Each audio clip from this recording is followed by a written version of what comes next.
serce Kaszub, czyli wioski okoliczne, tak? Bo nie tylko te największe ośrodki, aglomeracje, takie jak Kartuzy czy Kościerzyna, ale właśnie sercem Kaszub są te wszystkie wioski. Dlatego oprowadzę Was w dzisiejszym odcinku. Naszą wędrówkę rozpoczniemy w Kamienicy Królewskiej. Parafia została erygowana w 1983 roku. Wcześniej wierni byli pod zwierzchnością parafii w Sierokowicach. Sierokowice są mniej więcej 7-8 km stąd, więc wyobraźcie sobie, ile mieszkańcy musieli przebyć kilometrów, żeby na taką mszę w niedzielę zdążyć, tak? Na pewno zastanawiacie się, skąd wzięła się nazwa Kamienica Królewska. Legenda głosi, że dawno temu podczas królewskiego polowania w lasach mirachowskich zgubił się bogaty młodzieniec z królewskiego rodu. Błąkając się, usiadł zrezygnowany na jednym z kamieni. Nagle dostrzegł w oddali dym unoszący się ze strzech i z radością uświadomił sobie, że jest uratowany. Na pamiątkę licznych głazów, które pomogły mu w orientacji, nazwał tę osadę Kamienicą Królewską. Pierwsze krzyżackie zapiski z 1414 roku mówią o osadzie Grosse-Zamenhof. Wielka kamienica, która swój rozwój od XV wieku zawdzięczała działającemu tu młynowi i karczmie. W latach 20. XX wieku tutejsze drogi służyły do transportu polnych kamieni, z których budowano port w Gdyni. Kamienica Królewska była punktem oporu tajnej organizacji wojskowej Gryf Pomorski. O męstwie i walce partyzantów przypominają tu dwa obeliski, jeden zlokalizowany blisko przejazdu kolejowego, a drugi na obrzeżach jednego z gospodarstw. Kamienica Królewska leży na granicy rezerwatów Lasów Mirachowskich, Żurawich Błot i Kurzych Grzęd, a latem życie tętni nad wodą. Nad jeziorem Kamienickim działa przystań żeglarska klubu Wiking.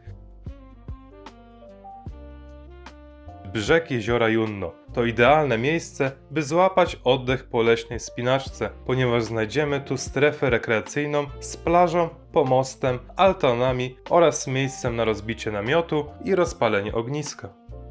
Udajemy się właśnie na punkt widokowy Zamkowa Góra. Chyba wybraliśmy nieświadomie najcięższy szlak.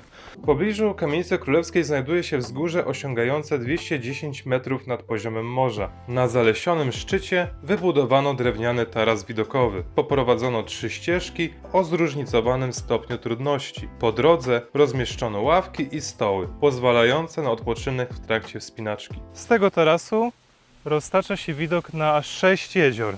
Jest to Białe, Czarne, Kamienickie, Junno, Odnoga i Potęgowskie. 6 jezior z tego punktu. Legenda o Zuzannie i zamku, który był właśnie na tym wzgórzu. Otóż legenda głosi, że stał na tym wzgórzu zamek, dlatego Zamkowa Góra. I była w nim służąca Zuzanna, która musiała schodzić aż do jeziora Junno z tej góry po wodę. Pamiętacie, były te wiadra i ona musiała schodzić po wodę i do góry. I powiem wam, nie jest to łatwe, chyba że ktoś jest wysportowany. I do góry z tymi wiadrami musiała się wtaczać. Pewnego razu już zmęczona służbą przeklnęła ten zamek. Powiedziała może i się zawalił. Zawalił się tak w dół, że ponoć jak się wrzuciło kamień w ten dół, to wypluwał do góry. I, moi drodzy, Zuzannę ponoć na białym koniu można dostrzec tutaj w tej okolicy w noc świętojańską. Taka to jest legenda właśnie tego miejsca. A teraz idziemy w miejsce, gdzie sam diabeł cisnął swój kamień. Diabelski kamień w pobliżu jeziora Kamiennego, w pobliżu Nowej Huty, to jeden z największych kamieni narzutowych na całym Pomorzu Gdańskim. Posiada 17 metrów obwodu, 5 metrów długości, 4,5 metra szerokości oraz wznosi się od gruntu na 3,5 metra. Z tym głazem, jak to na Kaszubach, wiąże się legenda o diable. Diabeł zawarł pakt z miejscowym gospodarzem, że wybuduje kamienną groblę przez to jezioro. Haczyk był taki, że musiał zdążyć przed pianiem koguta. Diabeł zabrał się do pracy ciągną kamienie przez swój łańcuch diabelski i gospodarz, zlękniony jak mu prace idą w takim tempie, wpadł na pomysł, był sprytnym gospodarzem, że obudzi koguta szybciej, co nie? No i diabeł się zląkł, że czas mu minął, zostawił ten kamień tutaj, a ta szpara to jest właśnie ponoć po jego łańcuchu, którym taszczył ten głaz. Sprytny gospodarz zachował życie, a diabeł kamień zostawił nad brzegiem jeziora kamiennego. Jest to pomnik przyrody. Nie spinajcie się na niego, ponieważ te porosty tutaj, co rosną na nim, są pod ochroną. Także nie wolno się na niego wspinać. Rezerwat przyrody Kurze Grzędy to miejsce, w którym poczujecie dawny puszczański klimat Kaszub. Jest to nazwa nie od domowych kur, tylko od głuszców. No i już nie ma głuszców, ale Kurze Grzędy są dalej i można tutaj przyjechać na rowerze. Tutaj jest parking leśny, na którym sami stanęliśmy, a idziemy w stronę Grot Mirachowskich, bunkru tajnej organizacji wojskowej Gryf Pomorski i w stronę Szczeliny Lechickiej. Zagłębiliśmy się w las w stronę jeziora Lubygość i przede mną i przed Państwem Groty Mirachowskie. Te jaskinie, osiągające wysokość od 1,5 do 2 metrów i głębokość od 3 do 6 metrów, zostały odkryte na przełomie lat 50. i 60. ubiegłego stulecia, w miejscu, gdzie odsłonięto specyficzne ławice z lepieńca żwirowego, których górne warstwy utworzyły niezwykłą zwartą płytę wspartą na kolumnach. Są to jedne z 3 takich formacji na Pomorzu Gdańskim i z 3 są to najmłodsze. Byłem w Mechowie, w Grotach Mechowskich, nawet w środku. Odsyłam do filmu o Pucku. Tam na początku filmu byliśmy w Grotach Mechowskich. Teraz jesteśmy w Mirachowie i to są Groty Mirachowskie. Zbieżne nazwy. Proszę nie pomylić, żeby czasem nie pojechać prawie nad morze. Nie przekraczajcie barierki i nie wchodźcie do środka. Grunt tu nieustannie eroduje i obsuwa się, co stwarza zagrożenie zawaleniem stropu.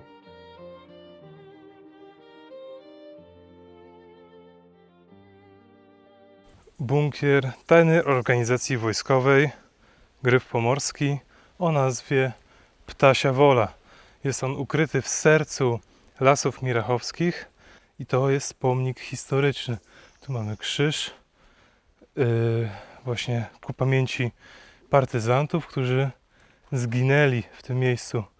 Wymaga trochę renowacji, odnowy, bo tu nazwiska się trochę zatarły. W czasie II wojny światowej rozległe Lasy Mirachowskie stanowiły bazę operacyjną dla pomorskiego ruchu oporu. Prace prowadzono wyłącznie nocą, aby nie wzbudzać podejrzeń Niemców. Zbudowano z grubych desek, które wsparto stemplami, przykryto górę darnią i warstwą piasku, a do wyjścia prowadził tunel, który wyglądał jak lisia nora. We wrześniu 1943 roku hitlerowcy przystąpili do likwidacji bunkru. Ukrywający się w środku żołnierze ponieśli śmierć lub głębokie rany. Sam bunkier został zlikwidowany, ale po wojnie odtworzono go, tak jak tutaj jest, i możecie przekonać się na własnej skórze, jak partyzanci żyli w tych lasach podczas swojej walki z okupantem. Wspinając się czerwonym szlakiem kaszubskim na wysokość około 209 metrów nad poziomem morza, trafimy na punkt widokowy Szczelina Lechicka. Słowo szczelina jest tutaj zwodnicze, ponieważ nie ma tutaj żadnego pęknięcia tektonicznego, lecz jest przewęższenie w ciągu jezior potęgowskich. Miejsce to nie bez powodu zaliczane jest do tak zwanych złotych widoków na całych Kaszubach. Z pochyłego tarasu, gdzie ustawione są ławeczki, możemy dostrzec potęgę dawnego lądolodu, który taką rzeźbę terenu wyżłobił. W oddali jest ukryte w lesie jeziorko i lasy, piękny widok. A teraz udajemy się do Stryszej Budy, moi drodzy. W miejscowości Strysza Buda czeka na Was potrójna dawka wrażeń. Pierwszy to Kaszubski Park Miniatur, gdzie każdy z Was poczuje się niczym Gulliver. Zgromadzono tu ponad 70 precyzyjnych makiet w skali 1 do 25, przedstawiających najsłynniejsze budowle z Kaszub, Polski i całego świata. Dla kontrastu wejdziemy do Parku Gigantów. Tu perspektywa się odwraca, jeśli macie w sobie żyłkę motoryzacyjną, czeka na Was kaszubski gracik. W centrum Mirachowa stoi zabytkowy dworek. Został on zbudowany na przełomie XVIII i XIX wieku. Jest przykładem klasycystycznej architektury ziemiańskiej. Ten budynek to cenne świadectwo dawnej struktury własnościowej tutejszych majątków ziemskich. W jego sąsiedztwie stoi kapliczka z 1740 roku. Pod koniec XIV wieku, w czasach panowania krzyżackiego, przeniesiono z Chmielna siedzibę kasztelani do Mirachowa, przez co miejscowość zyskała ogromne znaczenie administracyjne. Utworzono tam wójtostwo, a w okresie Rzeczypospolitej Szlacheckiej od 1473 roku wieś stała się siedzibą starostwa mirachowskiego, które zarządzało okolicznymi ziemiami. Ostatnim polskim starostą urzędującym w Mirachowie przed zaborami był Ignacy Przebędowski. Po pierwszym rozbiorze Polski w 1772 roku obszar ten wszedł w skład państwa pruskiego.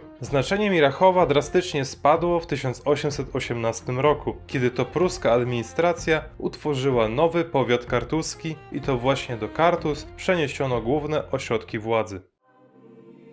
Udajemy się do Sianowa, w którym bije duchowe serce całego regionu. Tutejsze sanktuarium Matki Bożej to jedno z najważniejszych miejsc i główny cel pielgrzymek całej społeczności kaszubskiej. Największym skarbem świątyni jest łaskami słynąca, wyrzeźbiona w drewnie lipowym, gotycka figura Matki Bożej tronującej, która datowana jest na pierwszą połowę XV wieku. Figura ta cieszy się ogromną czcią. W 1966 roku na mocy dekretu papieża Pawła VI rzeźba została ukoronowana papieskimi koronami i oficjalnie ogłoszona królową Kaszub. Obecny kościół pod wezwaniem Narodzenia Najświętszej Marii Panny, w którym spoczywa cudowna figura, to budowla o tradycyjnej konstrukcji szachulcowej z drewnianą dzwonnicą, wzniesiony w 1816 roku na miejscu poprzedniej świątyni, która spłonęła kilka lat wcześniej. Będąc we wnętrzu, zwróćcie uwagę na 3 barokowe ołtarze z XVIII wieku.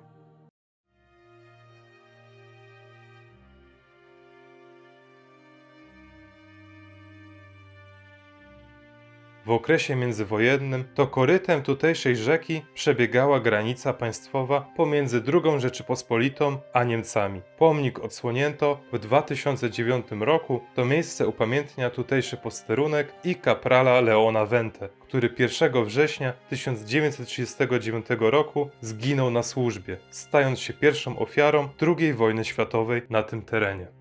Dalej trafimy do Załakowa, gdzie kryje się Jezioro Święte. Przed 1 września 1939 roku przez środek tej tafli również przebiegała granica polsko-niemiecka. Nad brzegiem jeziora znajdziecie kompleks wypoczynkowy na Gwizdówce. Można tu skorzystać z wyciągu do wakeboardingu, a na plaży czekają wypożyczalnie kajaków i rowerków wodnych. Obok mieści się też park linowy z trasami o różnym stopniu trudności, a sam kompleks oferuje również kręgle oraz całoroczne domki na wynajem.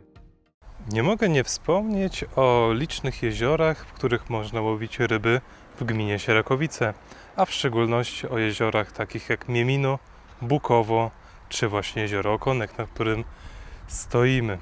Są to ukryte w lasach akweny, nad którymi odnajdziesz święty spokój. Gdybyście szukali noclegu blisko tych jezior, szukajcie na Facebooku takie strony jak Agro nad Jeziorem, Domek Adrianka lub Wojciechówka w Załakowie.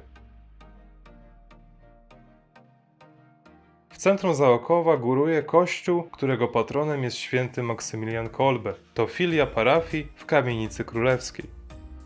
Bardzo istotną rolę w Załakowie pełnił młyn wodny, który zasilał w elektryczność okoliczne domy, dzięki którym mieszkańcy Załukowa mogli się zaopatrzyć w prąd. Bardzo ciekawą książką jest 5 wieków Załakowa, który opisuje 500 lat, bo 5 wieków, właśnie życia tej wsi. Bardzo polecam, taka żółta książka. A teraz udamy się w stronę Łyśniewa i folwarku Nemino. Zapraszam. A ta rzeka to rzeka Bukowina, której wody wpływają m.in. do jeziora Kamienickiego, jak i Świętego, gdzie byliśmy przed chwilą na Gwizdówce oraz przy pomniku granicznym w Skrzeszewie, gdzie była dawna granica z Niemcami. Dzisiaj jest dość wieczny dzień, jesteśmy tydzień po nagrywkach właśnie na Gwizdówce, więc wybaczcie widzowie, jeżeli będzie trochę mocniej wiało. Ale już idziemy.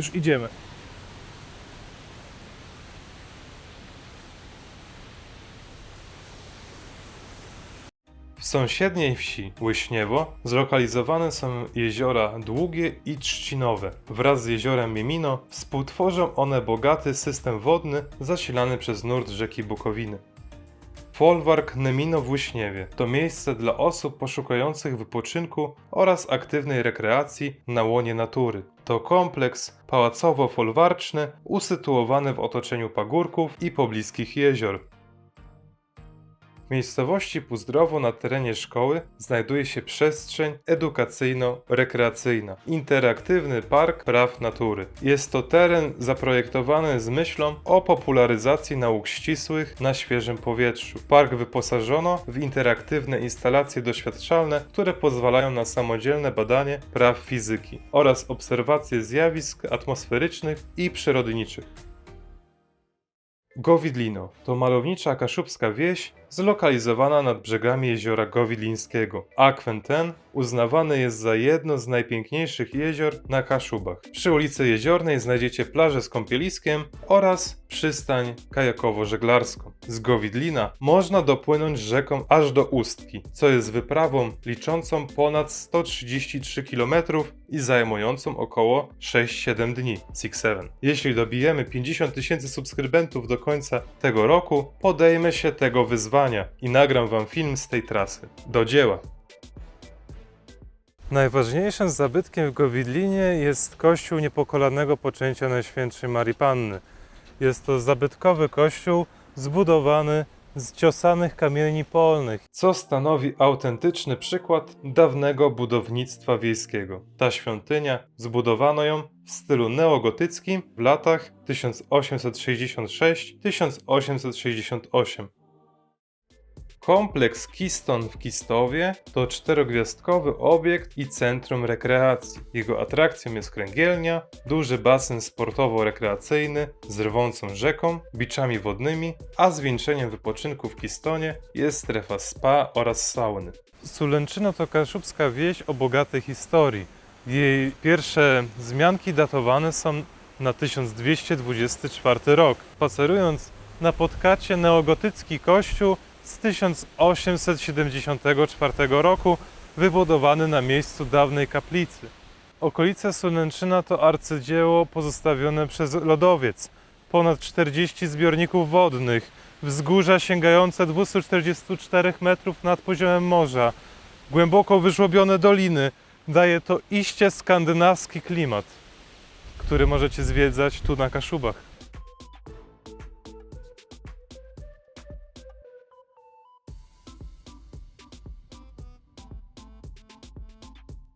Przez wieś przepływa rzeka Słupia, która tutaj w Rynnie Sulęczyńskiej zamienia się w górski potok i pokazuje swój charakter.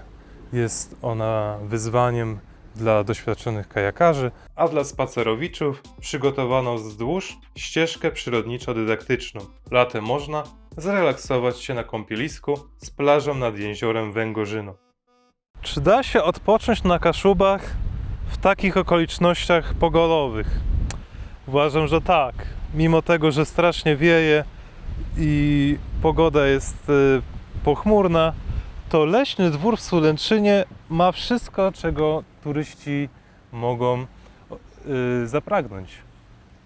Mamy tu leżaczki, jest plaża, są kajaki do wypożyczenia, rowerki, tu Państwo właśnie zjeżdżają i sam widok i bliskość natury sprzyjają odpoczynku, rekreacji. Tu widzę, że można nawet zejść, jest drabinka, można popływać. Leśny Dwór to rezydencja należąca do niegdyś bardzo poważnych rodów pomorskich, Heidensteinów i Łaszewskich. Łaszewscy byli właścicielami wsi Sierakowice, gminy Sierakowice obecnej. Także poważne rody. Łaszewscy mieli powiązania z królem Janem III Sobieskim, czyli król, tak? Królewskie powiązania, moi drodzy. Wiemy, że Jan III Sobieski był w okolicach Sierakowic. To jest naprawdę jedno z lepszych miejsc, na których miałem okazję swoje skromne stopy postawić. Jezioro nie Węgorzewo, bo Węgorzewo jest na Mazurach, Węgorzyno. Prawdopodobnie też od Węgorzy, mam taką nadzieję, bo nazwy są dosyć jednoznaczne. Węgorze. Restauracja oczywiście jest to obiekt butikowy, w którym możecie spędzić noc. Moi drodzy, pięknie, pięknie. Jezioro, natura, Kaszuby, to co najlepsze, tak jak mówiłem. Sama esencja Kaszub.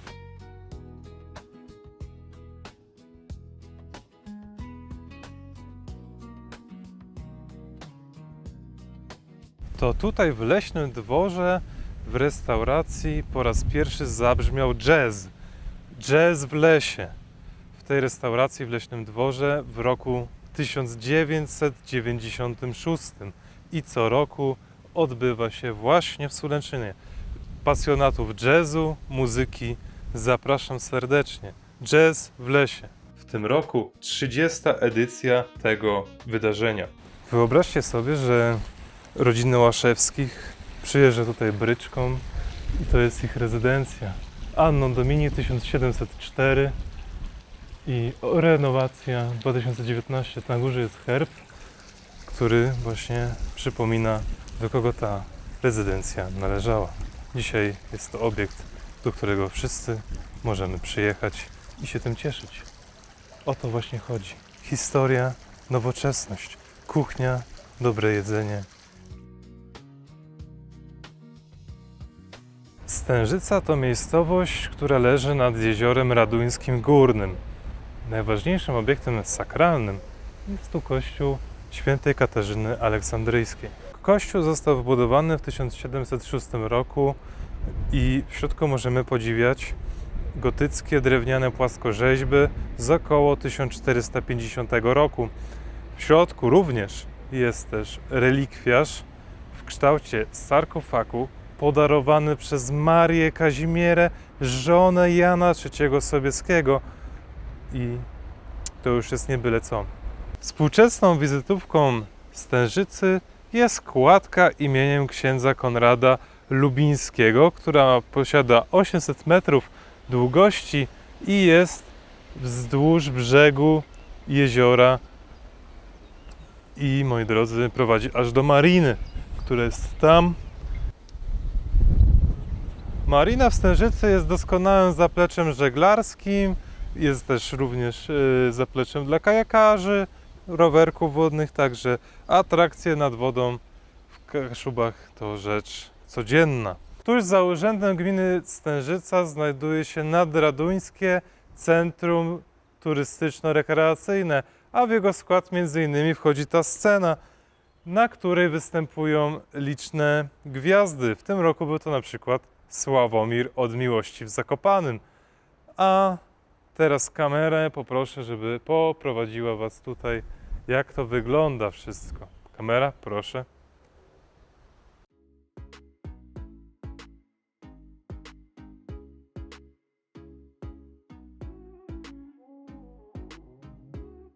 Park edukacyjny Zoo Egzotyczne Kaszuby w Tuchlinie słynie z ekspozycji gatunków rzadkiej i egzotycznej fauny. Możecie tam zobaczyć m.in. pytony, pająki, skorpiony, inne gady oraz papugi. W tym zoo jest możliwość zwiedzania z przewodnikiem, co pozwala na bezpieczne dotknięcie i sfotografowanie się z niektórymi zwierzętami. Wyjątkowym punktem wystawy jest także ogromne akwarium, w którym prezentowana jest fauna jezior Szwajcarii Kaszubskiej. Świątynia parafialna w Tuchlinie jest obiektem wzniesionym z inicjatywy mieszkańców w latach 1981-1982. Tuż obok kościoła przy skrzyżowaniu umiejscowiono kapliczkę wotywną, osadzoną na głazie narzutowym. Została wybudowana w 1958 roku przez braci Brezów jako dowód wdzięczności za ocalenie ich życia w trakcie wojennej zawieruchy. Ten zbiornik wodny przypominający staw to tak naprawdę źródło rzeki Łeby. Znajdujemy się w pobliżu miejscowości Bożestowo. Wiedzieliście o tym? Znajdujemy się w Garczu nad jeziorem Łapolickim na plaży. Możecie tutaj wypocząć na drewnianym pomoście. Jest tu wyznaczona bezpieczna strefa do kąpieli. Czeka na Was plaża wraz z sanitariatem. Słońce tutaj grzeje do późnych godzin wieczornych. No dzisiaj jest pochmurnie. Tak jak widzicie, trochę wieje, ale też panie były na supie. Myślę, że nie narzekały. Chmielno. Jesteśmy w miejscu o znaczeniu historycznym. To dawna siedziba wczesnośredniowiecznej kasztelanii, a do dziś zachowały się tu zarysy wałów grodu z X-XIII wieku, strategicznie położonego na przesmyku pomiędzy jeziorami Białym i Kłodnem. Wędrując przez wieś, musicie zajrzeć do zabytkowego kościoła świętego Piotra i Pawła w Chmielnie, którego fundamenty sięgają 1845 roku. Tak. A w środku czekają na Was istne cacka. W środku barokowy ołtarz 1700 roku. Mamy tu też cenny dzwon z XVI wieku. No i spójrzcie tylko na ten sufit. Muzeum Ceramiki Kaszubskiej Neclów to miejsce, w którym tradycja wyrobu ozdobnych naczyń z gliny przekazywana jest z pokolenia na pokolenie od ponad 100 lat. Pracuje tu już 10. pokolenie tego rodu. Na miejscu będziecie mogli na własne oczy zobaczyć pracę mistrza na kole garncarskim, przyjrzeć się staremu piecowi do wypalania ceramiki, a nawet własnoręcznie spróbować ulepić gliniane naczynie. Znaczenie tego warsztatu dla polskiej kultury było tak wielkie, że w 1923 roku z wizytą przybył tu sam prezydent Rzeczypospolitej Polskiej Stanisław Wojciechowski, dla którego mistrz Franciszek osobiście wytoczył gliniane naczynia.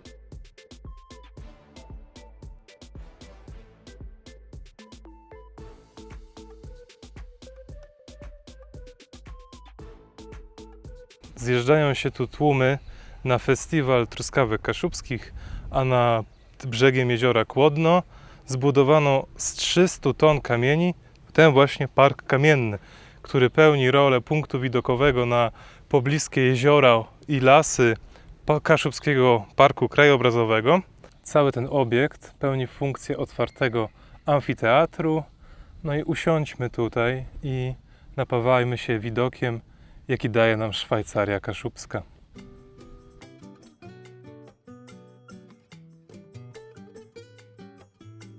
Chmielno słynie również z wody. Posiada przystanie i wypożyczalnie kajaków czy żaglówek. Historia mielenia zboża na mąkę w tej osadzie należy już do czasów średniowiecznych, kiedy to cystersi z Oliwy właśnie zbudowali tu pierwszy młyn na produkcję mąki. Później przez wieki koła młyńskie napędzała siła rzeki, aż do 1972 roku, kiedy to młyn został zelektryfikowany i tak pozostał jako zabytek inżynierii i możemy go sobie pozwiedzać w takiej formie.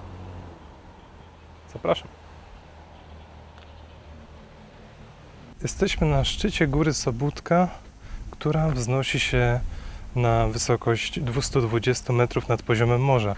Uważajcie, na Kaszubach to są dość wysokie góry, można powiedzieć, gdzie znajduje się zabytkowy wiatrak typu koźlak. Ale co tutaj jest najpiękniejsze?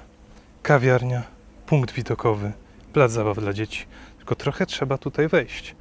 Ale to zaraz zamówię kawę i Wam pokażę, co jest tutaj największym skarbem.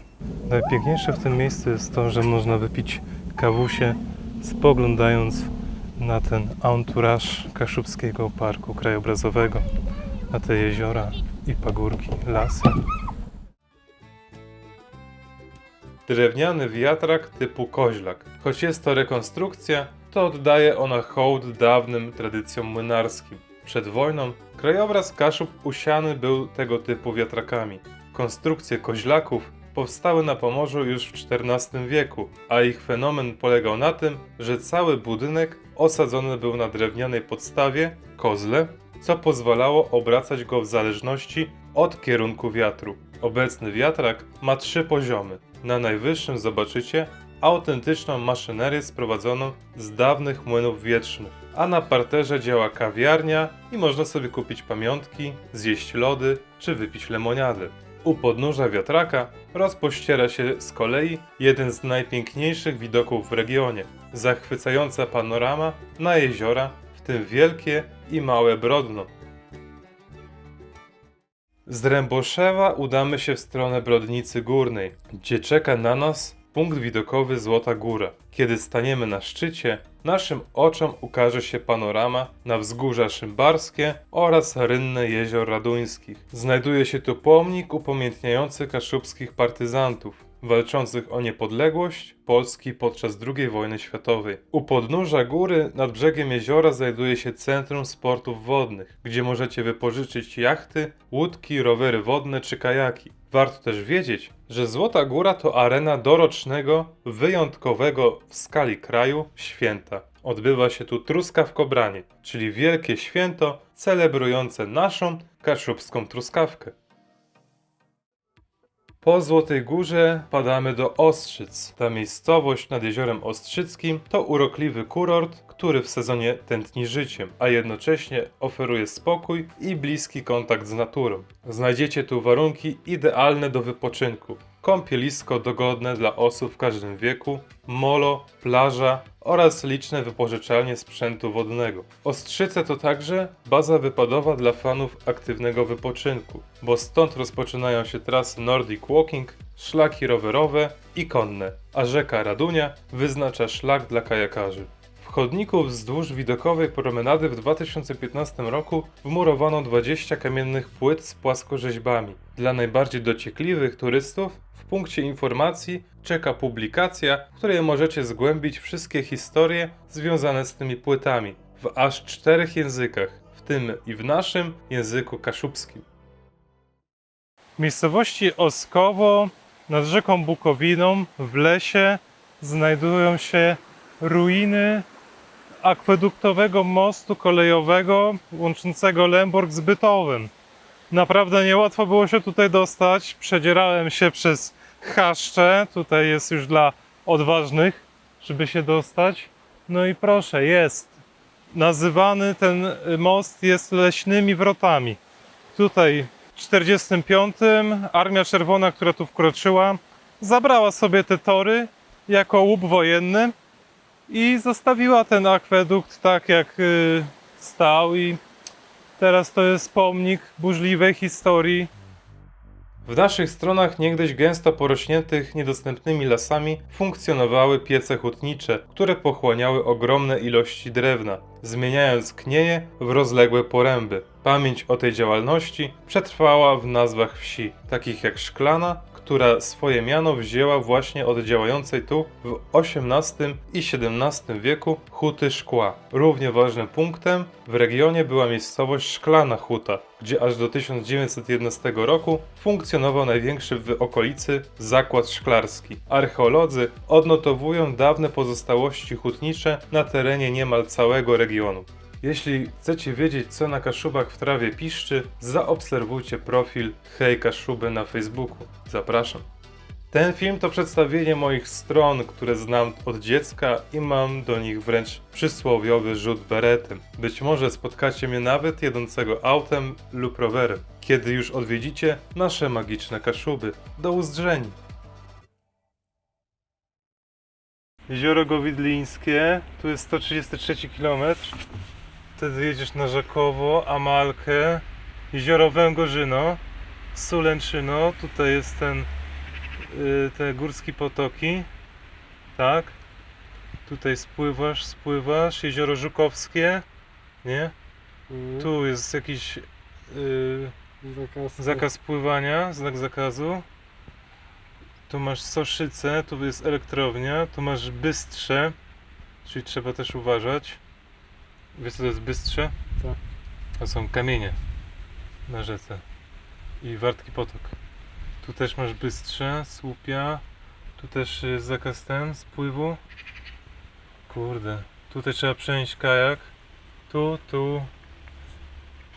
i do Ustkierz. Patrz, to wygląda mniej więcej tak, widzisz, takie potoki tu są. No ale... I co, jak ty popłyniesz, to ty będziesz musiał jakieś nocki sobie obrać.